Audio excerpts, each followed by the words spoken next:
حضرت مبارک رحمۃ اللہ علیہ کا اپنا نام سیف الرحمن ہے رحمۃ اللہ تعالی علیہ، لیکن آپ کو جو آپ کے محبین ہیں، معتقدین ہیں، وہ مبارک صاحب کے نام سے یاد کرتے ہیں، یا جو آپ کا علاقہ تھا اسی نسبت سے، چونکہ اس علاقے کا پورا نام ایک وقت میں خراسان تھا،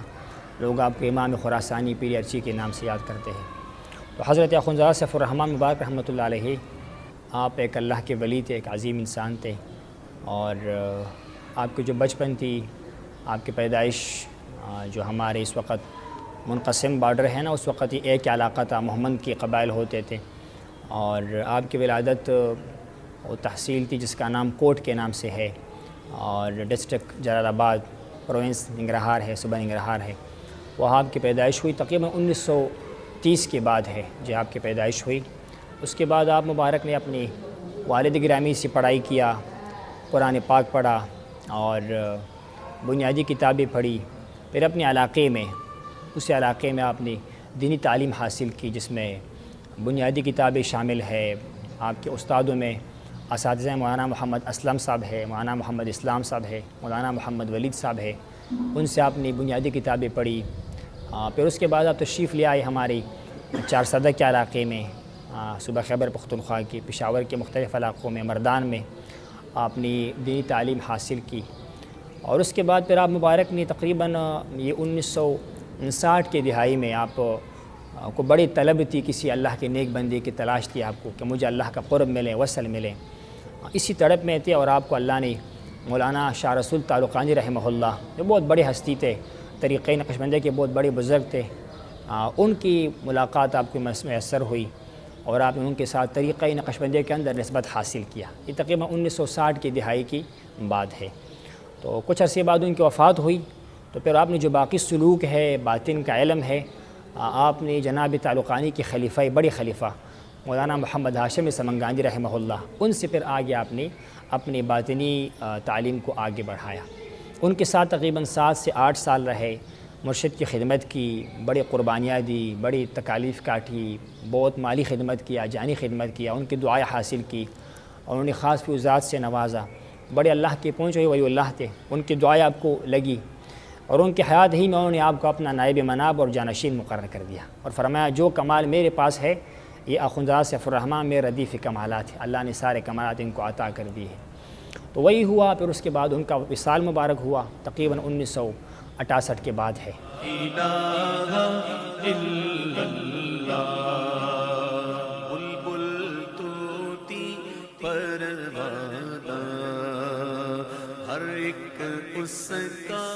وہ خود ادھر تھے، علاج کے لیے پاکستان آئے تھے، آپ خود افغانستان میں تھے، جناب مبارک رحمہ اللہ افغانستان میں تھے۔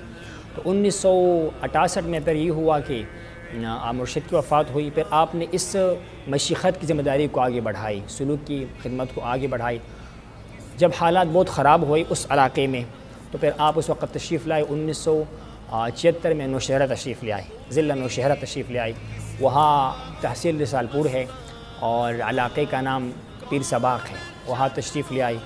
اپنے مرشد مبارک کی مزار کی تعمیر کرائی، وہاں خانقاہ کے کام کو آگے بڑھانا شروع کیا۔ پھر اس کے بعد ایک مسجد ہے جامع مسجد دل آرام کے نام سے،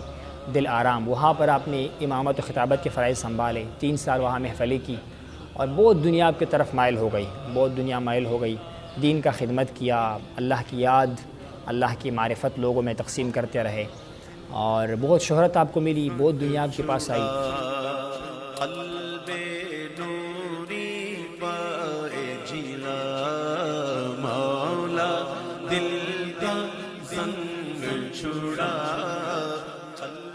تو بات یہ ہے کہ تمام سلاسل کا مقصد اللہ تبارک و تعالیٰ کی معرفت ہے،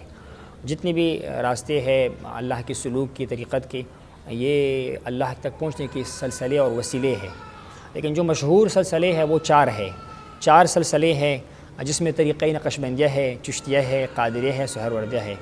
تو حضرت اخوندزادہ سیف الرحمن مبارک رحمہ اللہ آپ کی جو نسبت ہے، اس نسبت سے اس سلسلے نقشبندیہ جو ہمارا مین سلسلہ ہے، جس میں ہم زیادہ محنت کرتے ہیں، جس میں لطائف کی زندگی ہے، جس میں قلب، روح، سر و خفی اخفاء کی زندگی ہے، اسی سلسلے کو آگے بڑھایا جاتا ہے۔ لیکن چونکہ آپ کو اللہ نے بہت مرید عطا کیے، بہت آپ کا شہرت ہوا، تو آپ کے نام کی وجہ سے جو سیف الرحمن نام ہے اس کے پہلے پارٹ کی وجہ سے وہ سیفی کے نام سے سلسلہ جو ہے وہ مشہور ہو گیا، ورنہ آپ کے جو مرشد کا دور تھا جس کا نام مولانا محمد ہاشم سمنگانی تھا، اس سلسلے کو ہاشمیہ کہا جاتا تھا، سلسلہ ہاشمیہ نقشبندیہ۔ لیکن جس طرح جناب امام ربانی صاحب مبارک کا نام آپ نے سنا ہوگا، ہندوستان میں گزرے ہیں، وہ بھی طریقے نقشبندیہ میں کام کرتے تھے، اسی کے نام سے اس سلسلے کو مجددی نقشبندیہ کہا جانے لگا، سلسلہ مجددیہ نقشبندیہ۔ تو اب بھی وہی سلسلہ ہے، لیکن آپ کی شہرت کی وجہ سے، آپ کی خدمات کی وجہ سے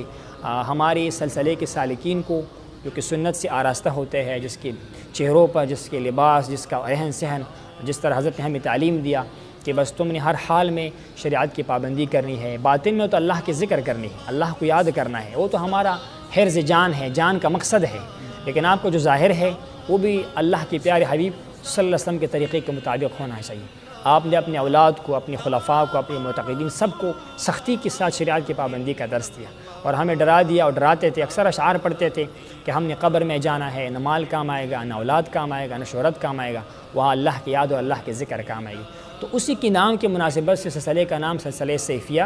نقشبندیہ مجددیہ پڑ گیا۔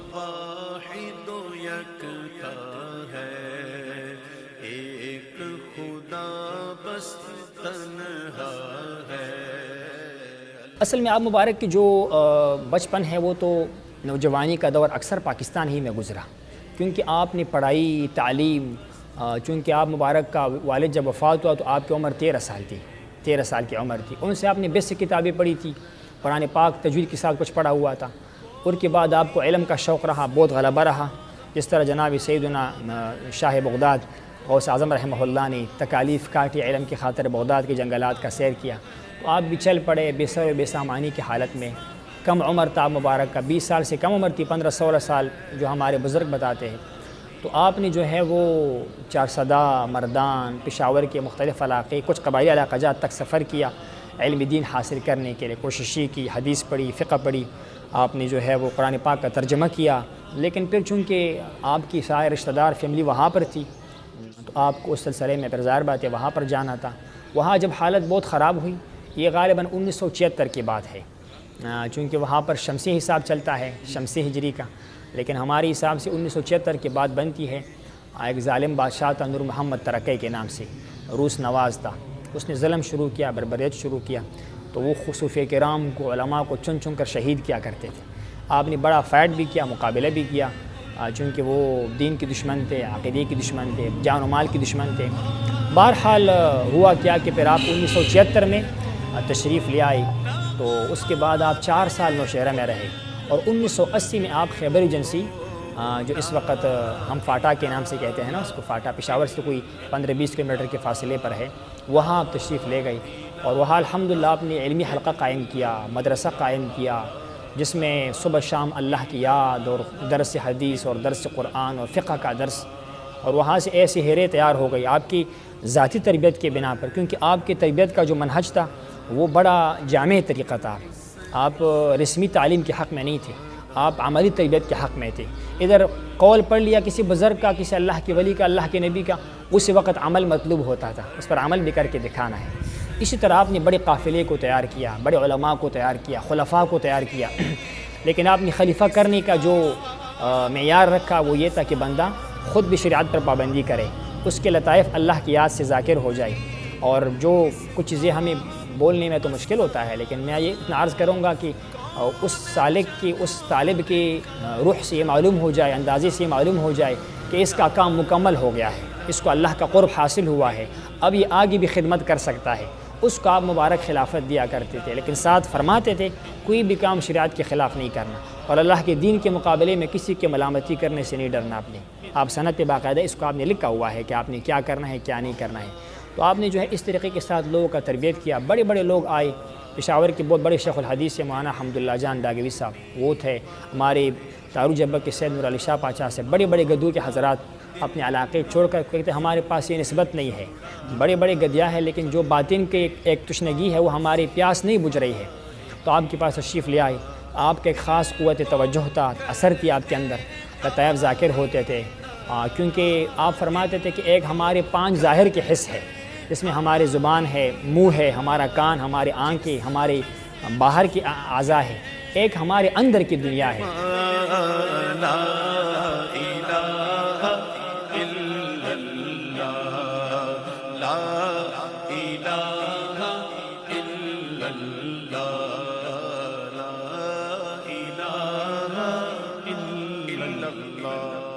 لطائف کا یہ ہے کہ اس میں حضرت صاحب کا جو طریقہ تعلیم تھا وہ یہ تھا کہ آپ فرماتے تھے کہ ہر انسان جو ہے نا، اللہ کی جتنی مخلوقات ہے، 1000 یا اس سے زیادہ مخلوقات ہے، مختلف قسم، تعداد تو اللہ تعالیٰ کو معلوم ہے، اس میں سب سے جو اشرف المخلوقات ہے وہ انسان ہے، عظیم مخلوق جو ہے وہ انسان ہے۔ اس کو اللہ نے اپنی خلافت کے لیے چنا، اللہ نے اس کو سب سے مکرم بنا دیا۔ تو انسان ظاہراً تو ایک باڈی ہے، ایک جسم ہے، لیکن اس انسان کے اندر پورا عالم کبیر پڑا ہوا ہے، یعنی یہ پورا عالم ہے، اس کے اندر پانی ہے، آگ ہے، مٹی ہے، ہوا ہے، اس انسان میں نفس ہے، اور اسی انسان میں 5 لطائف ہے۔ لطیفے سے مراد وہ غیر محسوس چیز جو نظر نہیں آتا ہے اور انسان کے اندر اللہ نے ڈالا ہوا ہے۔ یہ جو انسان کا سینہ ہے نا، ایک حدیث کے بھی مفہوم ہے کہ یہ اللہ کی نور کی جگہ ہے، نورانیت کی جگہ ہے۔ آپ جب کسی میت انسان فوت ہو جاتا ہے اور امام نے جنازہ پڑھنا ہوتا ہے تو وہ سینے کے سامنے کھڑا ہوتا ہے، تو یہ وہ مقام ہے دل جس کی طرف بلا کے اللہ تبارک و تعالیٰ دن میں کم و بیش 70 مرتبہ دیکھتا ہے اپنے شان کے مطابق۔ تو مشائخ فرماتے ہیں کہ 5 لطیفے ہیں انسان کی سینے کے اندر، جس کو عالم امر کے لطیفے کہتے ہیں۔ اللہ کے امر کن سے پیدا ہوا ہے۔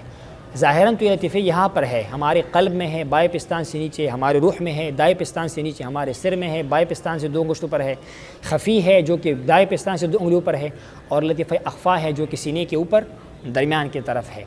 لیکن ان کا جو اصل ہے وہ عالم ملکوت اور اس سے بھی اوپر ہے، یعنی قلب کا تعلق ظاہراً تو ہمارے جسم میں پڑا ہوا ہے، لیکن اس کا جو کنیکشن ہے اصل میں وہ عرش سے بھی اوپر ہے۔ اللہ کی خاص مہربانی سے ہے کہ اللہ نے ہمیں اس کے صفائی کے ساتھ وہاں تک تعلق کا بھی جو ہے وہ رابطہ استوار کرنے کا یہ مہربانی عطا فرمائی، ہمیں عطا فرمائی ہے۔ جب آپ کا قلب ذاکر ہوتا ہے، آپ کا دل ذاکر ہوتا ہے، اپنے اصل تک جا پہنچتا ہے، اور اس کا اصل جو ہے یہ صرف ہمارے حضرت نے نہیں کہا، یہ مشائخ کا ایک مشاہدہ ہے، ایک تجربہ ہے۔ جناب خواجہ شیخ عبد الخالق غزنوی رحمہ اللہ سے لے کر جناب شیخ امام احمد سرہندی، امام ربانی رحمہ اللہ، ان کے صاحبزادے، ان کے خلفاء، ان سب کا یہ نظریہ تھا، ان کا یہ تحقیق ہے کہ ان کا اصل جو ہے وہ عرش سے اوپر ہے۔ باپ کا دل ذاکر ہو گیا، اس کا تعلق اپنی مافوق سے پیدا ہوتا ہے، روح ذاکر ہوتا ہے، سر ذاکر ہوتا ہے، خفی ذاکر ہوتا ہے، بالآخر کیا ہوتا ہے؟ انسان کے سارے حجابات ہٹ جاتے ہیں اور اپنے خالق کے ساتھ جو ہے وہ مل لیتا ہے۔ لیکن یہ تب حاصل ہوتا ہے جب انسان اس کو خود حاصل کرے۔ عربی میں کہاوت ہے نا کہ من لم یذق لم یدری، جس نے چھکا نہیں اس نے کیا، اس کو تو پتہ نہیں چلتا ہے، لیکن یہ وجود اس کا ہے۔ آپ دیکھتے ہیں ایسے لوگ آتے ہیں جو بڑے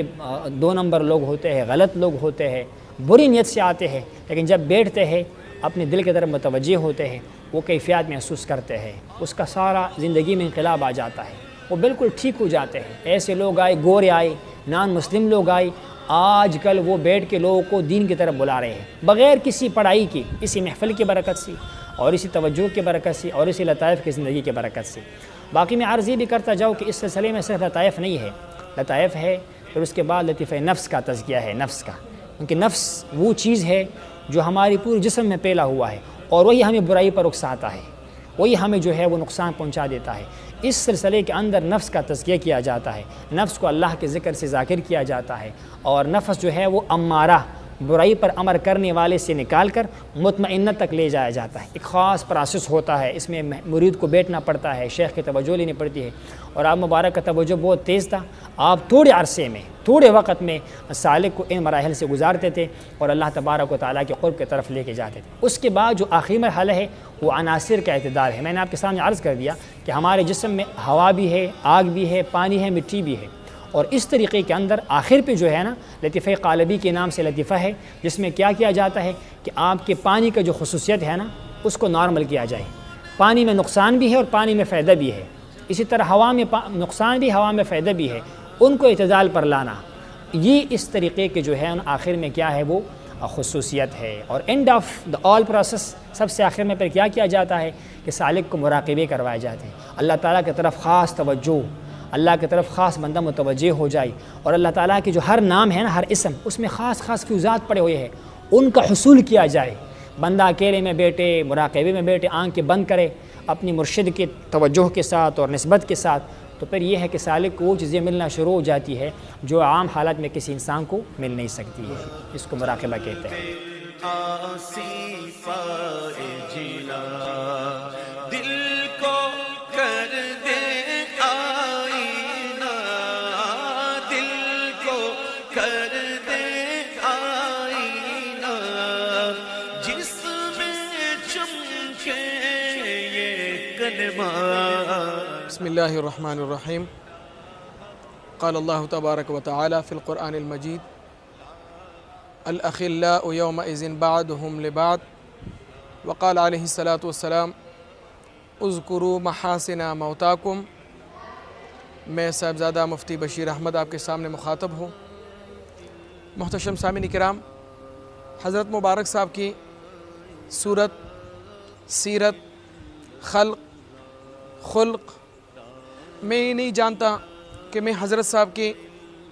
کس پہلو سے گفتگو شروع کر لوں، لیکن اتنا ہی کہوں گا کہ حضرت مبارک صاحب قرآن اور سنت کی صحیح مصداق تھے. آپ نے اپنا زندگی مبارک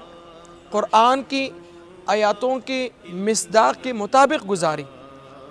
آپ اس آیہ کریمہ کا صحیح مصداق تھے کہ الذین یذکرون اللہ قیاما وقعودا وعلی جنوبہم. آپ کو جب بھی ہم نے دیکھا، جیسے ام المؤمنین عائشہ صدیقہ عفیفہ رضی اللہ تعالیٰ عنہ فرماتے ہیں کہ جب سے میں نے ہوش سنبھالی، میں نے اپنے والدین کو دیکھی کہ وہ پورا عمر ذکر اور اذکار میں اور اللہ جل شانہ کی دین متین کی سربلندی کے لیے ان میرے والدین نے کوشش کیا. ہو بہو وہی مصداق حضرت مبارک صاحب کے تھے کہ آپ دن رات اللہ کی ذکر، فکر، قرآن، کتاب اللہ، سنت رسول کا درس دیتے. آپ صبح سے لے کر شام تک جتنی آپ کے معمولات تھے، فجر نماز کے بعد، ظہر نماز کے بعد، عصر کے بعد، مغرب کے بعد، عشاء کے بعد، آپ نے احیاء دین کے لیے کام کیا. حضور صلی اللہ علیہ وسلم کی دین متین کی خدمت کے لیے کام کیا. آپ نے پورا عمر حضور صلی اللہ علیہ وآلہ وسلم کی احیاء دین، حضور صلی اللہ علیہ وسلم کی سنتوں کو زندہ کر دیا. اور آپ کا آخری وقت کا یہ پیغام تھا کہ میرا دل کا خواہش یہی ہے کہ میرے جتنی حضور صلی اللہ علیہ وسلم کی امت ہے وہ تمام کے تمام حضور صلی اللہ علیہ وآلہ وسلم کی سنتوں میں اور حضور صلی اللہ علیہ وآلہ وسلم کی احیاء کی سنت میں رنگ جائیں اور حضور صلی اللہ علیہ وسلم کی احیاء سنت ہو جائیں. لا الہ الا اللہ، لا الہ الا اللہ. آپ نے ایک لحظہ، ایک آنکھ جھپکنے کے مطابق آپ نے اللہ کی ذکر کے علاوہ زندگی نہیں گزاری. آپ کی معمولات ہمارے لیے روز روشن کی طرح واضح ہیں کہ آپ کا صورت، آپ کا سیرت، آپ کا خلق، آپ کا خلق یہ تھا کہ لوگ کتاب کو مطالعہ نہیں کرتے، لوگ کسی چیز کی طرف نہیں رجوع کرتے، بلکہ آپ کی صورت، آپ کی سیرت کو جب دیکھتے تو اس صورت میں حضور صلی اللہ علیہ وآلہ وسلم کی قرآن اور احادیث مبارک کا صحیح مصداق ہوتا اور لوگ اس پر عمل پیرا ہو کر لوگوں نے آپ کے نقش قدم پر چل کر آج آپ کی مرید، مخلص، متوسلین آپ کے نقش قدم پر چلتے ہیں اور آپ کی اس سلسلے کو آگے چلاتے ہیں. سلسلہ عالیہ سیفیہ. حضرت مبارک صاحب کا نام مبارک سیف الرحمن ہے. سیفی کا یا جو ہے یہ یا نسبتی ہے. جہاں پر بھی دنیا کی مشرق مغرب جہاں پر کوئی شخص اپنے نام کے ساتھ سیفی کا لفظ ٹچ کرتا ہے، اپنے نام کے ساتھ سیفی لفظ رکھتا ہے، تو اس سے نسبت حضرت مبارک صاحب علیہ رحمہ کی طرف سے نسبت ہوتا ہے. حضرت مبارک صاحب نے نام شہرت کے لیے کوئی کام نہیں کیا، بلکہ حضرت مبارک صاحب تمام کے تمام خدمت اللہ کی رضا کے لیے کیا. اور اللہ جل شانہ فرماتا ہے کہ جو فَاذْكُرُونِي أَذْكُرُكُمْ، جو مجھے یاد کرتا ہے میں لوگوں کی زبان سے ان کے چرچے کرواتا ہوں. آج اگر جہاں پر بھی لوگ سیفی کہلاتے ہیں، یہ حضرت مبارک صاحب کی کمالات تھیں، حضرت مبارک صاحب کی خدمات تھیں، جب اللہ جل شانہ نے یہ عزت اور شرافت حضرت مبارک صاحب کے لیے عطا فرمایا۔ زنگ چھڑا قلب نوری پائے جینا، مولا دل کا زنگ چھڑا قلب آسی پائے جینا۔ مبارک رحمۃ اللہ علیہ تو چونکہ بہت اعلیٰ پائے کے ان کے اخلاق تھے، آپ کی جو اپنی سوچ تھی بہت اعلیٰ تھی، لیکن ایک بات تھی کہ آپ اگر کوئی بڑا آتا تھا اس کو بڑے کے طریقے کے ساتھ ڈیل کرنا، کوئی دنیا دار آتا دنیا داری کے حساب سے اس کو ڈیل کرنا، کیونکہ آپ نے خود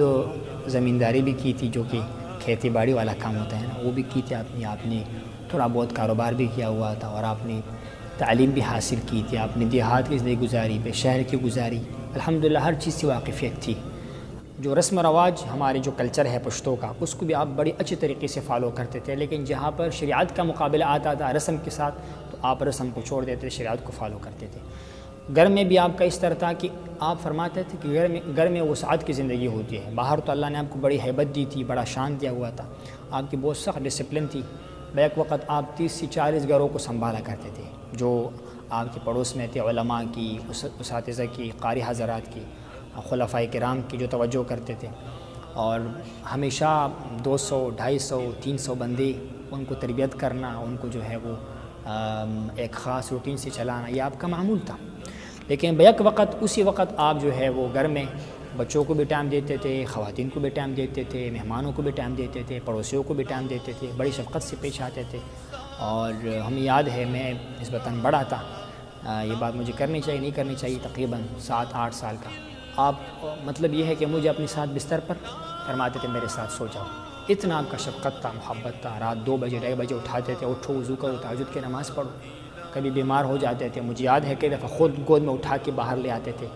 ہمارے کسی بڑی بزرگ کو کہتے تھے اس کو ڈاکٹر کے پاس لے جائے گا، تو بڑی شفقت کرتے تھے، بڑی محبت کرتے تھے، بلکہ ہر کسی کو نوازتے تھے آپ۔ سادات سید جو ہے حضور کی اولاد، اس سے بڑی پیار کرتے تھے،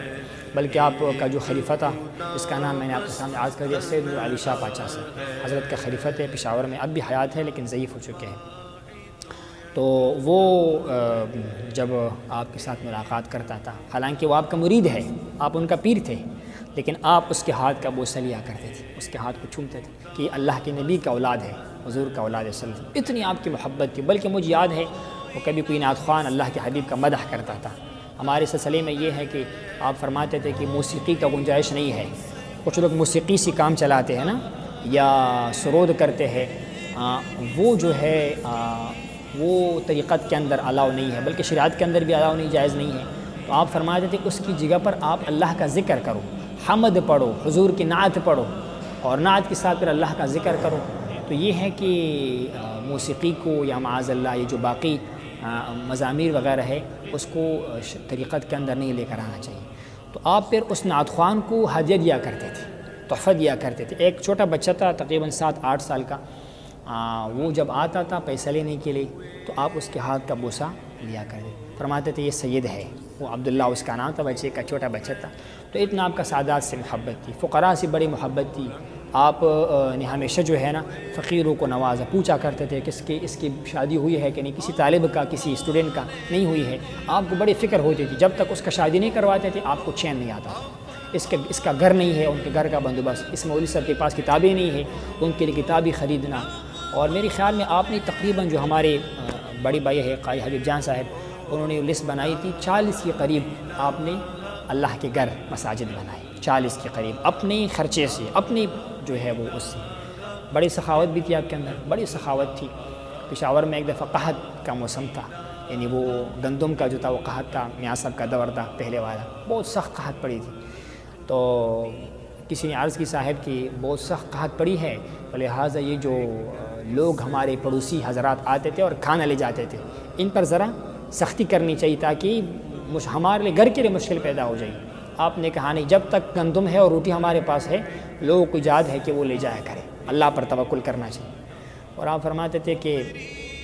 میں اپنی قبر کا اور اپنی آخرت کا فکر جو ہے نا وہ خود ہی کرنا چاہتا ہوں۔ میں یہ نہیں چاہتا کہ میں دنیا سے جاؤں اور میرے پیچھے پھر بعد میں کہوں کہ میرا کوئی رشتہ دار یا کوئی مرید میرے پیچھے سارے ثواب کرے، کچھ تحفہ بھیجے۔ نہیں، میں اپنی زندگی میں ہی، اپنی حیات ہی میں آخرت کا غم جو ہے وہ کرنا چاہتا ہوں، لہٰذا ایجاد ہے سب کچھ۔ اور اسی لیے میں آپ کو عرض کرتا جاؤں کہ آپ نے جائیداد کوئی نہیں بنائی، نہ کوئی پراپرٹی، نہ کوئی دکان، نہ کوئی کاروبار۔ آپ کا کاروبار کیا تھا کہ ادھر سے آمدن ہوتی تھی، آپ نے تحفہ دیا، کسی نے تحفہ دیا، جو لوگ نذرانے پیش کرتے اللہ کی نیک بندوں کے بارے میں، اسی وقت آپ اس کو لگا لیتے تھے، اسی وقت کسی کی شادی پر لگایا، کسی کو زکوٰۃ دیا، کسی کو گھر بنا کے دیا، کسی کے لیے کتابیں خریدی، لیکن آپ سٹور نہیں کرتے تھے۔ اور آپ پشتوں میں کہاوت پڑھتے تھے نا، اردو میں بھی اس کی سمجھ آپ کو آئے گی کہ نہ طمع نہ منع نہ جمع، نہ طمع کرو کسی سے، نہ مال کو جمع کرو، اور جب کوئی دینا چاہے تو اس کو منع بھی نہ کرو، لیا بھی کرو تاکہ اس کا بھلا ہو جائے، اس کا فائدہ ہو جائے۔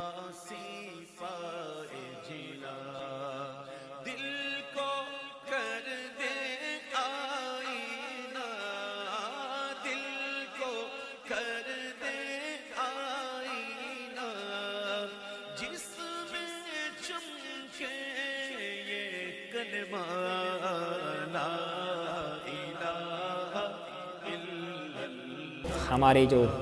مبارک مطالعے تھے، اللہ نے آپ کو بڑی شان دی تھی، اور ہم نے تصور بھی نہیں کیا تھا کہ ایک ایسا وقت بھی آئے گا کہ آپ ہم سے جدا ہو جائیں گے، کیونکہ آپ کو ہم نے ہمیشہ اپنی آنکھوں کے سامنے دیکھا۔ ہم صبح 2:30-3 بجے اٹھتے تھے، کبھی اٹھے تو آپ کو مصلی پر دیکھا، آپ کے ہاتھ میں تسبیح دی کہ اللہ کا یاد میں مصروف پایا، اور مسجد میں ہمیشہ آپ کو دیکھا، آپ کو ہمیشہ اپنے پاس پایا، ہماری تربیت کی، ہمارا بلکہ ہر کسی کو آپ نے وقت دیا، بلکہ ہم جتنے بھی بھائی ہیں نا، ایک تو اللہ کو پیارے ہو گئے ہمارے بھائی، سب کا دعویٰ ہے کہ مجھ سے زیادہ پیار کرتے تھے۔ اور اسی طرح آپ کے ہر خلیفہ، ہم تو لوگوں سے ملتے ہیں، آپ کے more than 50,000 مرید خلفاء ہے، مرید تو خیر لاکھوں میں ہے،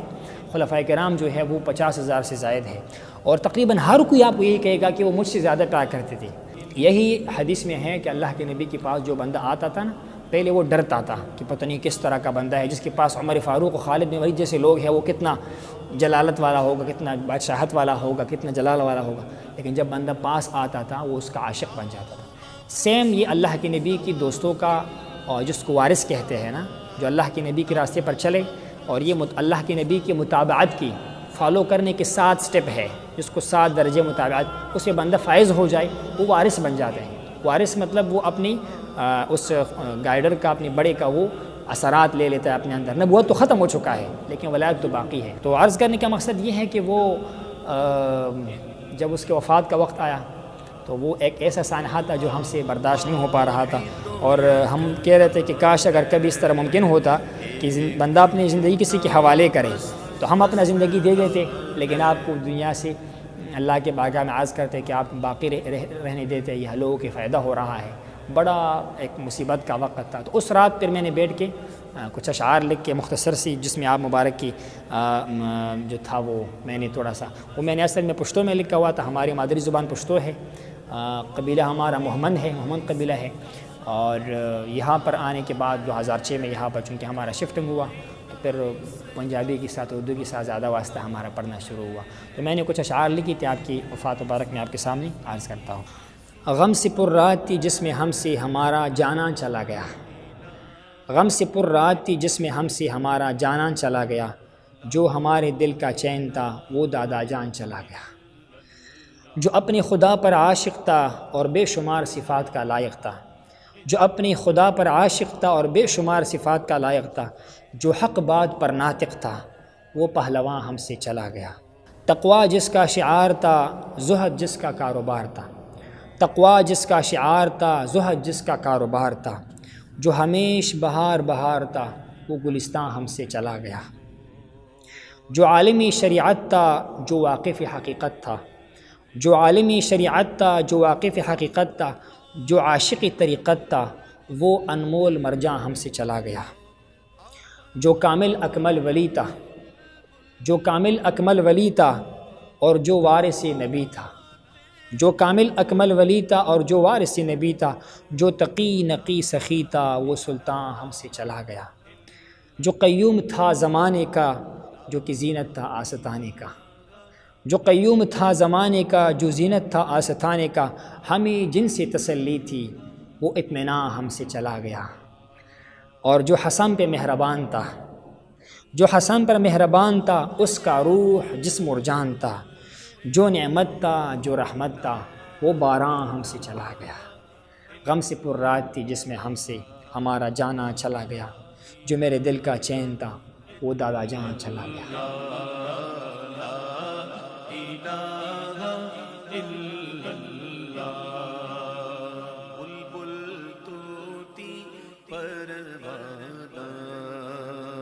ہر ایک اس کا دیوانہ، بلبل طوطی پروانہ، ہر ایک۔ سلسلہ لیے سیفیہ کی نعتیں، منقبتیں و بیانات و دیگر معلومات سے آگاہ رہنے کے لیے ہمارے YouTube چینل کو سبسکرائب کریں اور اس ویڈیو کو لائک کریں اور کمنٹ ضرور کریں۔